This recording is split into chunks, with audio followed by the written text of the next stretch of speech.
안녕하세요. 저는 40대 아줌마이고 아들 하나와 같이 살고 있습니다. 저는 재혼을 했었습니다. 이번 사연에서 그 얘기를 좀 해볼까 해요. 잘 키운 아들 하나 건사하길 바라는 게 저의 유일한 삶의 목표인데 이번에 처음으로 위기를 좀 겪었어요.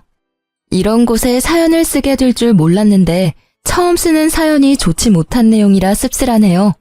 그래도 제 이야기가 누군가에겐 공감으로 와닿지 않을까 싶어요. 좋은 말, 좋은 글이 없더라도 비슷한 고민만 보면 알게 모르게 위로가 되잖아요. 저도 다른 사연자분들 글을 보면서 위로 많이 받았거든요. 부디 제 글도 누군가에게 위안이 될 수 있었으면 좋겠네요. 제가 30대일 때 남편이 대장암으로 일찍 세상을 떠나 일찍 외롭게 살았어요. 그래도 제게 착한 아들이 하나 있었는데 그게 저의 유일한 버팀목이었습니다. 아들은 초등학생일 때부터 제가 혼자 키웠어요. 우리 아들만으로도 제 마음 안이 가득 차는 기분이었지만 그래도 한편으로는 우리 가족이 이렇게 단출해질 줄 알았으면 차라리 애를 2명 낳을 걸 그랬나 싶은 생각도 들더라고요. 저를 위해서라기보단 아들을 위해서 말이죠. 아들에게 저마저 없었다면 어쩔 뻔했나 그런 생각도 많이 들었어요. 제가 죽으면 이 세상에서 혼자가 될 아들에게 미안해서 마음이 아팠던 적 있었거든요. 형제가 있는 게 외동보다 덜 외로울 거잖아요. 하지만 제가 그 사실을 깨달을 수 있었던 건 남편이 세상을 떴기 때문이라서 대비를 하기엔 너무 아무것도 몰랐습니다. 고로 제가 다시 시간을 돌린다고 해도 저는 아들 하나만 낳고 돈 버는 데에 시간을 치중했을 것 같네요. 아무튼 그래서 저는 더 악착같이 살았습니다. 아들이 외롭지 않게 또 부족하지 않게 키우려고 많이 신경 썼어요. 아빠가 되어줄 순 없지만 아빠의 몫까지 해주려고 최대한 노력하며 살았습니다. 그 덕분인지 우리 아들은 정말 평범하고 착실하게 지내주었어요. 저는 아들이 미래에 대단한 사람이 되길 원하지도 않았고 대단하게 많은 돈을 버는 것도 딱히 원하지 않았어요. 그저 무탈하게 잘 커주고 건강하게 지내는 것만으로 성공하는 거라고 생각했죠. 그렇게 살다가 아들이 결혼까지 하고 저만의 가정을 잘 꾸리기만 한다면 그게 저의 최종 목표나 다름없었죠. 그래서 저는 더 미친 듯이 돈을 벌었어요. 돈벌이가 되는 일이면 체면 상관없이 뛰어들어서 적금을 넣었죠. 제가 가진 게 없으니까 우리 아들이 기 안 죽으려면 그 방법밖엔 없더라고요. 아들이 먼 훗날 결혼할 때 기 죽어서 장가 가면 안 되잖아요. 그거 하나만 바라보고 사니까 돈 버는 게 딱히 힘든 줄도 모르고 살 수 있었어요. 저한테는 돈 일절 안 쓰고 차곡차곡 모으는 게 일도 아니었죠. 가난한 제 형편에 그나마 다행이었던 건 아들이 큰 병을 앓은 적이 없다는 건데요. 아무래도 죽은 남편과 제가 아들을 지키려는 집념이 강했기에 하늘이 그 기도를 들어주신 게 아닌가 싶네요. 그런데 제게 뜻밖의 인연이 찾아왔는데요. 그때가 아들을 초등학교 고학년까지 키운 시기였습니다. 제가 당시 어느 동네 빵집에서 일을 했는데 거기 사장님이 저와 비슷한 또래였어요. 사장님이 제게 먼저 관심을 표현해줘서 저도 모르게 마음이 열렸고 그렇게 재혼을 하게 된 거예요. 남편도 재혼인 입장이었던지라 저희는 별다른 예식을 치르지 않았습니다. 그냥 혼인신고만 했죠. 처음엔 남편의 고백이 부담스러웠습니다. 남편도 재혼 입장이었다고 하지만 남편에겐 자식이 없었거든요. 그리고 남편은 번듯하게 운영하는 빵집이 있었으나 저는 무기계약으로 일하는 아르바이트생이라서 누가 봐도 남편이 손해보는 재혼이었습니다. 그런데도 제가 남편의 청혼에 응할 수밖에 없었던 이유는 남편이 저를 많이 사랑해줬던 것도 물론이지만 남편이 우리 아들을 자기 아들처럼 잘해줬기 때문이었어요. 제가 솔직히 친정도 없고 혼자 험한 세상과 부딪혀야 해서 많이 힘들었는데요. 그 순간마다 남편이 큰 도움이 되었습니다. 우리 아들도 아빠가 생겼다고 좋아하더라고요. 새 남편을 금세 아빠로 인정하며 잘 따르는 걸 보고서 재혼을 결심했던 거였죠. 근데 남편이 저의 모든 사정을 이해해줬다고 해서 시모까지 저의 존재를 그대로 받아들일 거란 확신이 없잖아요. 보통은 저처럼 사정이 열악한 며느리를 좋아하는 시모는 없을 겁니다. 그걸 알아서 시모와의 갈등을 단단히 마음먹고 인사를 드리러 갔었는데요. 처음 인사 갔을 때 솔직히 긴장 많이 했는데 의외로 시모 인상이 굉장히 선한 겁니다. 그래도 겉모습을 보고 사람을 판단하는 건 좀 많이 이르니까 끝까지 긴장을 풀지 않고 시모에게 최대한 예의를 갖추려고 했어요. 그런 저의 마음을 눈치챈 건지 시모가 의외로 정말 고마운 말을 해주더라고요. 나는 우리 아들이 2번 다시 장가 못 가고 혼자 쓸쓸히 살다 갈 줄 알았어. 나 죽기 전에 아들 잘 사는 거 못 보고 가나 했는데 정말 고마워. 그런 말씀 마세요. 저야말로 이이가 저랑 아들을 흔쾌히 받아줘서 고마운걸요. 앞으로 어머님께 누가 되지 않도록 잘할게요. 정말 감사합니다. 누가 되긴 무슨. 이렇게 우리 아들 걷어준 것만으로도 내가 근심 걱정이 싹 사라지는데. 그나저나 어머님 소리 듣기 참 좋다. 우리 앞으로 잘 지내보자. 우리 아들이 겉모습만 멀쩡하지 속은 순 맹탕이라서 허점이 많아. 그래도 2번 이혼하는 일은 없어야 하지 않겠어? 나한테 하소연하고 이해 좀 해줘. 제가 이 일을 미워할 리가 있나요? 맹탕이라는 건 사실 착하다는 뜻이기도 하잖아요. 저야말로 허점투성이라 이이가 힘들지는 않을지 모르겠어요. 같이 노력하면서 살아야겠죠. 실제 시모는 순진한 분위기를 많이 풍겼습니다. 말을 할 때도 목소리를 잘 못 높였고 모든 게 조심스러웠으며 저를 안쓰럽게 봐주었죠.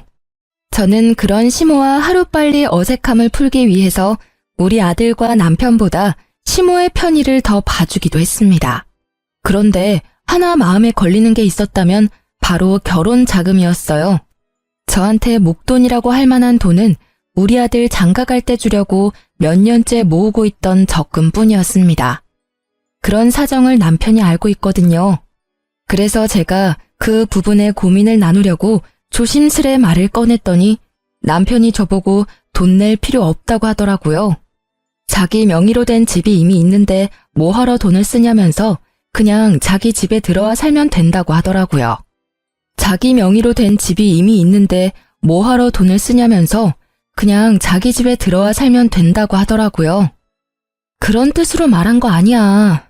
결혼은 같이 하는 건데 나도 돈을 내긴 해야지. 어떻게 당신 손해보는 재혼을 하겠어. 내가 집까지 하는 건 힘들 것 같아서 혼수 때문에 의논하려고 했던 거야. 우리 아들만 생각하기로 했잖아. 그러려고 악착같이 살아온 거 아니었어? 우리가 나중에 이 일을 하고 있을지 어떻게 될지 모르는데 우리 재혼 때문에 아들 미래에까지 피해가 되면 안 되잖아. 제 아들을 생각하는 남편의 마음은 엄마인 저마저도 감동할 정도였어요. 저보고 계속해서 아들 결혼 자금 모으라고 자기 일하는 곳에 저를 정식 직원으로 받아주기까지 했습니다. 결혼했어도 월급이랑 근로복지 혜택까지 챙겨주었죠. 그런 고마운 남편의 마음 덕분에 저는 재혼하는 데에 돈을 거의 안 들이게 되었습니다. 그렇다고 받기만 할 순 없었어요. 저는 우리 아들한테 드는 돈만큼은 제가 책임지려고 했어요. 일부러 아들 학교에 필요한 돈이나 개인적인 용돈 등 그런 부분은 남편한테 말조차 안 했습니다. 하지만 남편이 그걸 미리 눈치채고서 저 몰래 아들한테 용돈을 주더라고요. 너무 미안해서 남편과 가게에 단 둘이 있는 시간을 이용해 남편에게 얘기를 한 적도 있었어요. 우리 아들 신경 써줘서 너무 고마운데 애 용돈 안 챙겨줘도 돼. 내가 이미 주고 있는데 뭐하러 2번 줘. 애 버릇 들면 어쩌려고. 버릇 들 만한 애가 아니던데 뭘. 그리고 이젠 내 자식이기도 해. 내가 내 자식한테 용돈 주고 싶다는데 왜 그래?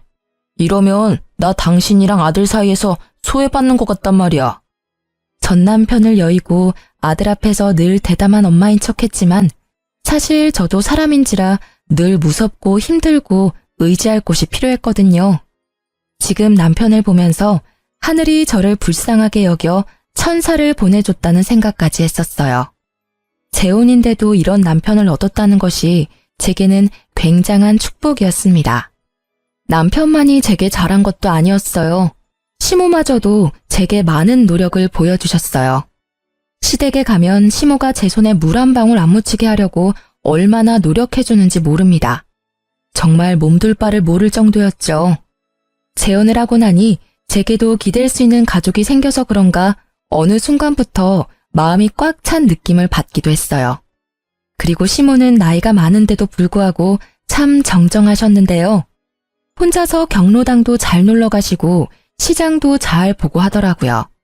그런 시모가 멋있어 보이기도 했습니다. 아무튼 저는 우리한테 잘해주는 시모가 고마워서 시댁에 자주 찾아갔어요. 시모도 손주 생긴 걸 너무 좋아해줘서 제 아들을 자주 보고 싶다고 하더라고요. 그래서 친해질 겸 우리 아들이 학교를 마치면 저랑 남편이 퇴근할 때까지 시모와 같이 있게 했습니다. 그렇게 재혼 생활을 보낸 지 1년 정도 지났을 때였는데요. 저랑 남편의 결혼 기념일이 다가왔는데 시모랑도 같이 기념을 하고 싶더라고요. 저랑 남편과 아들이 잘 지낼 수 있었고 만날 수 있었던 건 시모의 도움도 컸기 때문이죠. 그래서 당일 시모한테 연락을 했거든요. 근데 전화를 안 받으시더라고요. 아들한테 연락을 해봤더니 시모가 화장실에 있다고 해서 굳이 2번 연락 안 하고 바로 시댁으로 향했어요. 제가 남편보다 일찍 마쳐서 장을 본 후에 혼자서 시댁을 찾아갔습니다. 그때 우리 아들이 이제 사춘기라 그런지 시모 보러 잘 안 가려고 했었거든요. 그날은 제가 따로 연락해서 시댁에 가 있으라 했기 때문에 아들 혼자 시댁에 먼저 가 있는 참이었어요. 아들이 좀 귀찮고 싫어하는 티를 냈으나 기념일이니까 어쩔 수 없이 저희 말을 따라준 거죠. 도착하고 저는 시댁의 비밀번호를 알고 있어서 알아서 누르고 들어갔습니다. 그랬더니 예상치 못하게 옷 하나 걸치지 않은 시모를 마주치고 말았어요. 시모도 놀랐겠지만 저도 너무 놀라서 순간 주저앉을 뻔했습니다. 어머 깜짝이야. 넌 왜 초인종도 안 누르고 들어오니? 죄송해요. 연락드렸는데 어머님이 안 받으시길래 바쁜 줄 알고 그냥 들어왔죠. 그런데 왜 속옷바람으로 계세요? 아, 그랬니? 나야 뭐 목욕하고 나오는 길이니까 그렇지. 시모가 처음에 저를 보자마자 굉장히 험악한 표정을 지었는데요. 한 번도 시모의 그런 모습을 본 적이 없어서 순간 잘못 본 줄 알았습니다. 제가 엄청 잘못한 기분이라 더 찔리기까지 했어요. 근데 제가 더 당황스러웠던 건 우리 아들이 거실에 떡하니 TV를 보고 있는 상황인데도 시모가 아무렇지 않게 자연인 상태로 돌아다니더라고요. 아무리 가족이라고 해도 이런 게 이해될 수 있는 상황인가요? 심지어 시모는 자기 차림새가 그 모양인 걸 부끄러워하지도 않는 것 같았습니다. 저라면 남이 있는 데서 그 상태로 밖에 나오지도 않았을 거예요. 근데 시모는 그대로 계속 서 있더라고요. 심지어 표정까지 온화해지면서 제 손에 들려있는 짐을 들어주려고 다가오는 겁니다. 어쩜 저렇게 천하태평할 수 있는지 모르겠어요. 외부인이 있으면 옷부터 입는 게 먼저 아닌가요? 저도 모르게 제 마음이 더 급해져서 시모한테 살짝 언성을 올리고 말았습니다. 어머님, 이건 제가 알아서 할 테니까 옷부터 입고 오세요. 애도 보고 있는데 뭐 하시는 거예요? 좀 있으면 남편도 올 거라고요. 제 아들 나이가 아직 어리긴 해도 이제 곧 중학교를 올라갈 날을 앞두고 있었어요. 한참 사춘기 들어갈 시기라서 시모의 이런 조심성 없는 부분이 좀 예민하게 느껴졌습니다. 아, 이거? 다 늙은 몸뚱어리인데 뭐 이상할 게 있다고. 조그만 애들은 이상한 거 하나도 몰라. 네 남편도 이렇게 키웠는데 뭘. 옛날에는 이런 게 다 당연했어. 요즘 엄마들이 예민한 거야. 정말로 제가 예민한 건가요? 시모는 뭐가 잘못된 건지 몰라서 능청스럽게만 행동했는데요. 그래도 제가 계속 옷 입을 걸 권유했더니 겨우 방으로 들어가더라고요. 기분이 정말 나빴습니다. 자기 아들 그렇게 키웠다고 제 아들까지 몹쓸 걸 보여줄 필요는 없잖아요. 옷 갈아입고 나온 뒤 장난스럽게 웃으면서 제게 사과를 해왔지만 제 기분은 그래도 나아지지 않았어요. 너무 이상하리만큼 찝찝했습니다. 일단 시모가 처음에 저를 보고 굉장히 험악한 표정을 지었었는 게 머릿속에서 잊히지 않았어요. 너무 착한 시모 같지 않던 모습이라 순간 잘못 본 줄 알았습니다. 아무튼 그 이후로 시모는 아까 본 낯선 모습이 착각이었다는 걸 알려주듯이 평소처럼 상냥하게 행동했어요. 제가 장봐온 걸 먼저 정리하면서 주방을 기웃거렸죠. 시모가 잠깐 정신 팔린 사이 저는 아들한테 다가가 시모에 대한 태도를 직접적으로 물어봤어요. 할머니가 평소에도 이랬냐고 물어보니까 아들이 고개를 끄덕이는데 정말 그때 간 떨어지는 기분을 느꼈습니다. 그러면서 아들이 주방에 있는 시모 눈치 보며 말을 이었는데요. 아들이 할머니 집 가기 싫다고 했던 이유 중 하나가 이거라고 하더라고요.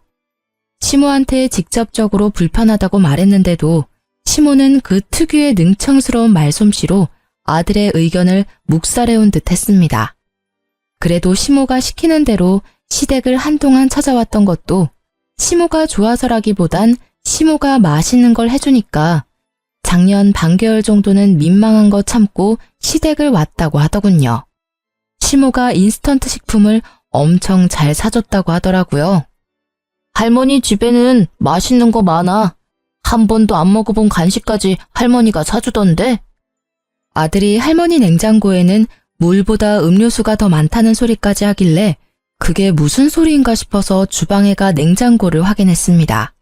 그런데 정말로 이런 냉장고가 있을 수 있나 싶었어요. 먹을 거라곤 온통 냉동식품 통조림 빵뿐이었습니다. 확실히 물보다는 아이들이 좋아할 만큼 음료수가 더 많았어요. 그리고 이제 보니 아직 정리되지 않은 쓰레기 쪽에 배달 음식 쓰레기가 정말 많더라고요. 냉동식품뿐만 아니라 우리 아들한테 배달까지 시켜주는 것 같았어요.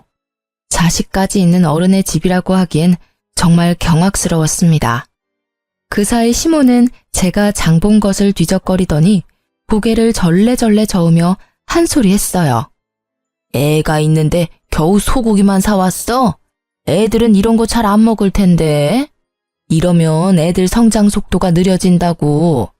애들이 밥숟가락을 안 드는데 어디 키가 크겠어? 대체 저게 무슨 말인지 시모는 애초에 제 대답을 들을 생각으로 묻는 게 아니었습니다.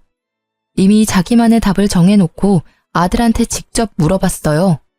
시모가 우리 아들한테 피자 먹겠냐고 권유를 했는데 그 뉘앙스가 한두 번이 아니라는 게 느껴지더라고요. 그때 아들은 고민하다가 제 눈치를 보더니 고개를 절레절레 저었습니다. 그러니까 시모가 그 사실을 눈치채고 저한테 잔소리를 하는 거예요. 애들은 먹고 싶은 거 먹으면서 커야 돼. 나중에 어른 돼서는 이런저런 이유 때문에 더 못 먹어. 당연히 가끔씩 먹죠. 근데 아무래도 기름지고 몸에 안 좋으니까 너무 자주 먹는 건 좀 그렇잖아요. 말 들어보니까 엊그제도 피자 먹었다고 하던데요. 너 생각보다 팍팍한 타입이구나. 애가 스트레스 받겠네. 너무 그렇게 간섭하고 살면 나중에 애한테 원성 들어. 시모가 무슨 생각으로 그런 소리를 하는지는 알아요. 한참 어린 손자라고 생각하니까 뭐든 다 사주고 싶고 먹이고 싶겠죠. 하지만 그게 잘못된 방식이라면 부모 되는 입장에서 상당히 곤란하잖아요. 솔직히 말하자면 제 교육 방식과 많이 달라서 좀 마음에 안 들었습니다. 게다가 시모가 아들 문제로 저한테 이래라 저래라 참견할 줄도 몰랐어요. 그런데 그게 시모의 이상한 고집으로 이어질 거란 생각도 못했습니다. 시모는 무슨 옥이라도 생긴 건지 그날 저와 약간의 신경전 이후 적극적으로 제 아들한테 참견하기 시작했어요. 마치 저한테서 자기 손주를 해방시켜 주려는 듯 행동을 취했습니다. 제가 자리만 비우면 시모가 아들한테 제 험담 비슷한 걸 했어요. 엄마가 이런 거 못하게 하지? 이 할머니 집에 오면 얼마든지 할 수 있고 놀 수 있고 먹을 수 있어. 다른 애들은 다 그렇게 사는데 내가 보기엔 네 엄마가 너무 팍팍한 것 같아. 이러면 친구들 사이에서도 뒤처지지 않아? 저희 아들이 말을 많이 하는 걸 안 좋아하는데 시모가 계속 아들한테 말을 시키면서 아이한테 나쁜 영향을 끼치더라고요. 그래서 웬만하면 제가 아들에게 굳이 시댁 가보라고 시키지 않았어요. 아들도 오히려 편해하더라고요. 시모가 저한테 전화해서 아들 얘기를 해도 친구랑 놀러가서 집에 없다고 말하며 시모와의 약속을 피하게 만들었어요. 그렇게 지내는 게 불편했지만 그래도 아들이 시모랑 같이 있는 것보단 나았습니다. 그러던 어느 날이었어요. 아들이랑 단둘이 있는 시간에 남편이 택배를 한가득 챙겨오는 겁니다. 엄마가 괜히 외식하는데 돈 쓰지 말고 집에서 해 먹으라네. 아들이 좋아하는 걸로만 골랐대. 엄마도 참 손자 사랑이 넘쳐. 남편이 들고 온 건 전부 다 냉동식품이었습니다. 그걸 보니까 한숨이 나오더라고요. 심지어 남편은 한참 크고 있는 아들의 영양 섭취는 생각도 안 하는 건지 삼시세끼 냉동식품 먹으면 식사 준비도 안 힘들고 좋겠다고 하는 거예요. 저는 시모가 자리에 없는 김에 그제야 남편한테 시모에 대한 불만을 얘기했어요. 해야 할 것 같았습니다. 아무래도 애랑 어머님이랑 거리를 좀 둬야 할 것 같아. 어머님이 생각보다 애 앞에서 너무 조심성이 없더라. 애랑 같이 있는데도 옷을 입지를 않으셨대. 무슨 자연인처럼. 그리고 작년까지만 해도 어머님이 우리 애 매일 봐줬잖아. 그때 매 끼를 인스턴트만 먹였대. 그게 왜? 엄마는 그냥 손주가 이뻐서 표현하는 건데.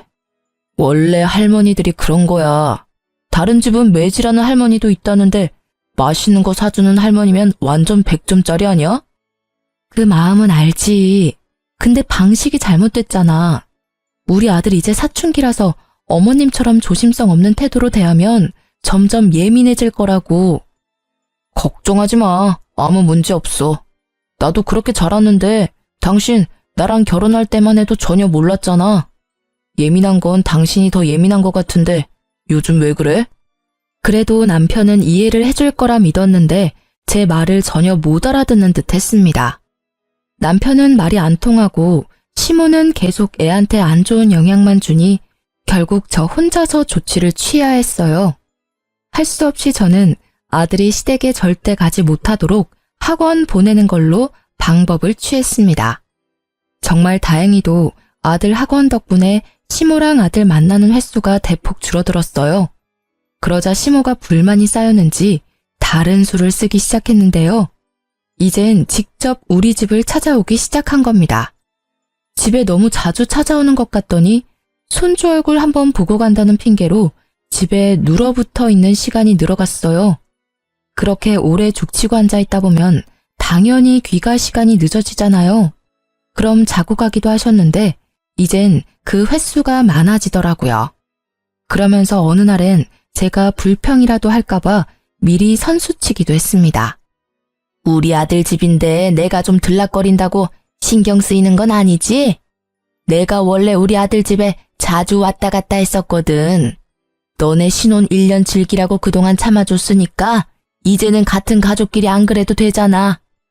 물론 저랑 남편이 결혼 자금 아낀다고 결혼식을 안 했고 제가 모은 돈을 아들 위해 쓰라고 혼수조차 안 하긴 했습니다. 제가 남편과 부부이지만 어떻게 보면 남편 집에 얹혀 사는 게 맞아요. 하지만 그렇다고 이미 가정이 생긴 집안에 멋대로 들락날락 하는 게 말인가요? 재혼하고부터는 엄연히 저랑 남편의 집이잖아요. 대체 왜 시모가 1년 정도는 봐줬다고 생색을 내는 걸까요?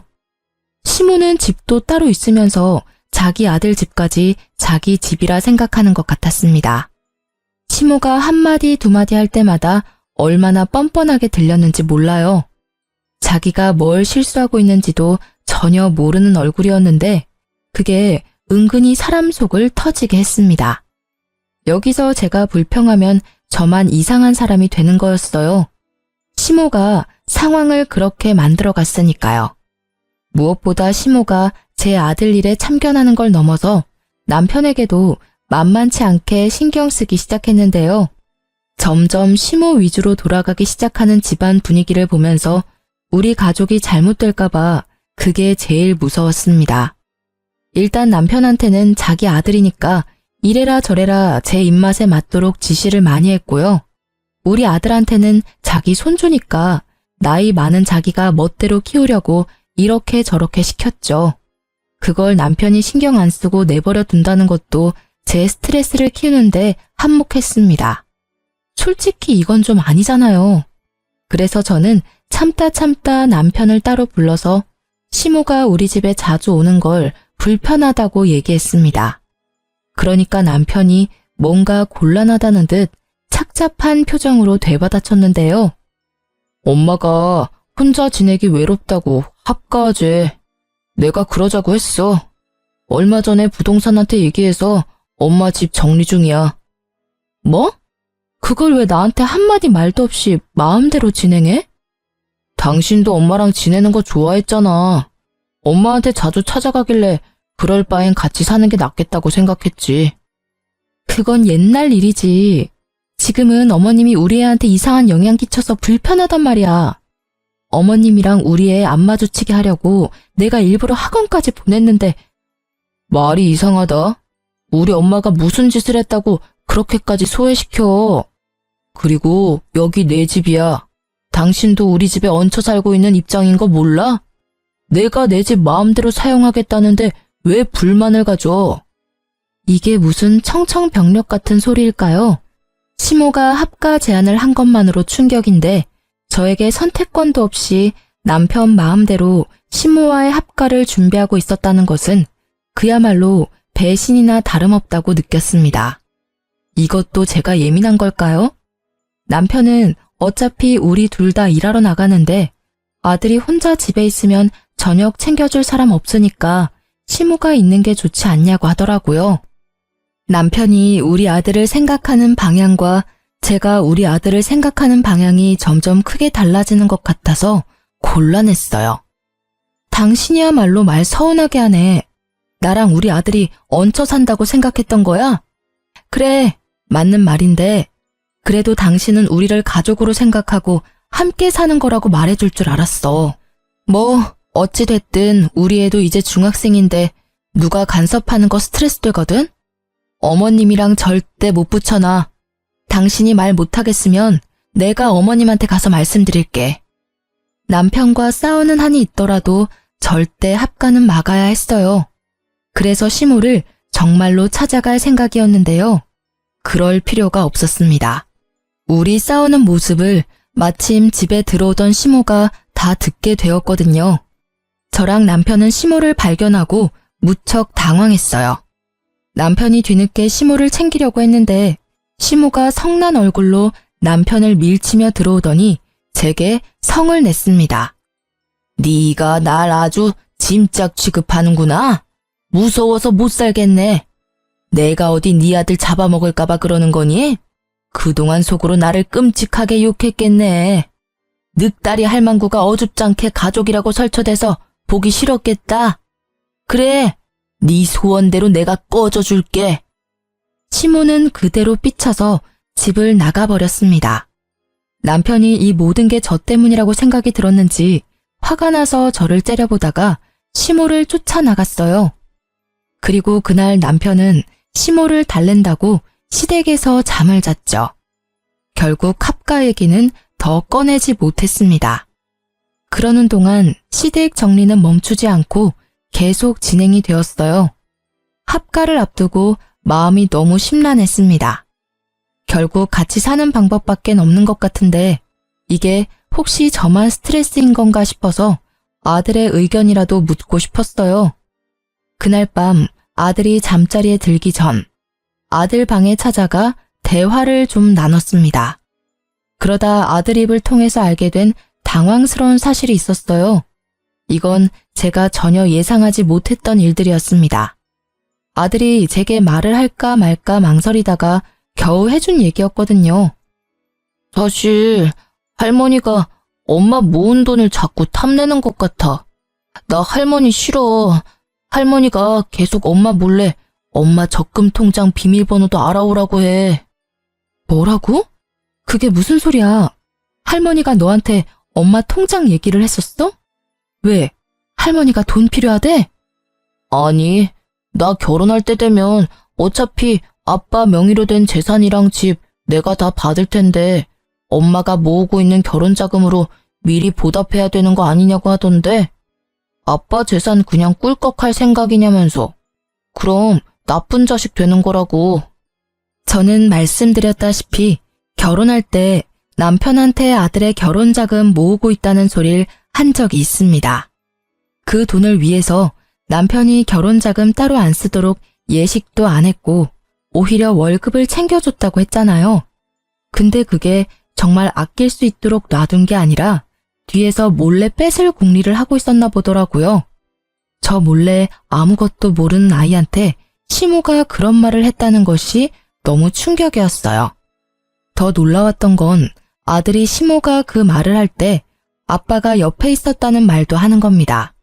아빠가 엄마한테 말하지 말래. 안 그럼 엄마 쫓아낸다고 했어. 나중에 아빠가 때 되면 직접 말한다길래 계속 비밀로 하고 있었지. 이제 중학생이 될 나이긴 했지만 그래도 한참 어린 초등학생인데 어떻게 애한테 이런 협박을 할 수가 있답니까? 그것도 가족이란 사람들이 말이죠. 남편이 저를 생각해서 배려해줬던 모든 것들이 다 제 돈을 떼어가려는 속셈이었다는 사실이 너무 어이가 없었어요. 아들의 말을 믿지 않기엔 우리 아들이 거짓말하는 얼굴은 아니었습니다. 오히려 그동안 남편과 시모 때문에 스트레스를 많이 받았는지 울려고도 했어요. 저는 그 이후로 이 재혼 생활을 청산해야겠다고 결심을 내렸습니다. 제 아들을 위해서 그게 맞는 길이라 생각했어요. 아들이 할머니랑 아빠가 무섭다고 하는데 어떻게 좋은 가족이 될 수 있겠습니까? 이혼을 마음먹은 저는 그날부터 변호사 사무실을 몰래 알아봤어요. 왠지 합의 이혼은 남편이 안 받아줄 것 같아서 무조건 소송하려고 남편의 꼬투리를 잡을 궁리도 계속했죠. 그래서 제가 선택한 방법이 시모의 합가를 받아주는 거였습니다. 어차피 시모가 집을 팔아넘긴 거라 합가를 할 수밖에 없는 상황이었지만 그걸로 남편한테 더 이상 트집을 잡진 않았어요. 합가를 시작하고 나서 시모는 제게 여전히 삐졌는지 말을 잘 안 걸었습니다. 그럼에도 우리 아들과는 잘만 지냈는데요. 그마저도 제가 모든 걸 다 알고 가까이 지켜보니까 시모랑 남편이 추상쩍게 행동하는 게 다 보이더라고요. 우리 아들 자꾸 몰래 불러내거나 대화하려고 하는 것들까지도 들었습니다. 시모가 알아서 수상하게 움직여주니까 저로서는 좋았어요. 긴 시간을 안 들여도 되었거든요. 저는 최대한 시모랑 남편의 모든 걸 뒤졌습니다. 시모가 없는 사이 시모의 휴대폰까지 뒤졌어요. 우리 아들한테 전화한 내역이 많더라고요. 통화 내역 말고 문자는 철저하게 지운 듯 했습니다. 뭔가 캥기는 게 있었겠죠. 시모랑 아들이 통화를 많이 한 것 보면 아들 폰에도 시모의 기록이 남아있을 것 같더라고요. 그래서 저는 아들 휴대폰에 들어있는 통화 녹음 내용을 확인했어요. 하나씩 들어보니까 제 통장 비밀번호에 관한 대화가 아주 많더라고요. 게다가 남편까지 아들한테 할머니가 시키는 거 했냐고 일일이 확인하고 있었습니다. 그 두 사람은 아들이 제게 말해준 사실보다 훨씬 집요하게 집착하고 있었어요. 저는 어른인데도 그 두 사람 목소리가 무섭게 다가왔는데 우리 아들은 혼자서 얼마나 괴로웠을까. 그걸 생각하니 가슴이 미어지더라고요. 무조건 반성하게 만들어주고 싶었어요. 그래서 저는 그 파일 저한테 다 옮겼습니다. 이참에 남편 휴대폰까지 몰래 뒤져보게 되었는데요. 역시나 아들과 연락한 내용들이 있었어요. 하지만 저는 거기서 아들에 관한 정보 이상으로 뜻밖의 사실을 발견하게 되었습니다. 남편이 불륜을 저지르고 있단 걸 알았어요. 채팅방에 불륜의 증거가 가득하더라고요. 자기보다 20살이나 어린 여자들에게 마치 솔로인 척 30대인 척 하면서 사기치고 연락을 주고받는 내용을 확인했습니다. 심지어 모르는 남의 사진까지 사칭해서 자기 얼굴인 척 사진을 주고받았더군요. 차마 눈 뜨고 보지 못할 사진들을 훑어보면서 화가 치밀어 올랐어요. 고작 이 정도밖에 안 되는 남자한테 푹 빠진 제가 한심하게 느껴졌습니다. 일단 저는 그걸 다 사진으로 찍었어요. 남편이 발뺌 못하도록 채팅방 내용까지 찍었죠. 정말 많은 정황들 때문에 다행히 소송이 가능해졌어요. 그제야 저는 아들과 따로 살 작은 원룸까지 찾기 시작했고 이삿짐을 하나하나 정리하기 시작했습니다. 그리 큰 짐은 안 챙겼고요. 중요한 물건이랑 아들 것만 따로 챙겼어요. 아들한테만 우리의 사정을 설명해 준 뒤에 남편이랑 시모 몰래 야반 도주를 하게 되었습니다. 식탁에 이혼 소송장과 메모지만 놓고 나왔어요. 그 사람들이랑 얼굴 보고 인사하고 싶지 않았거든요. 혹시 제가 실수하는 것일까봐 아들한테 한 번 더 물어봤습니다.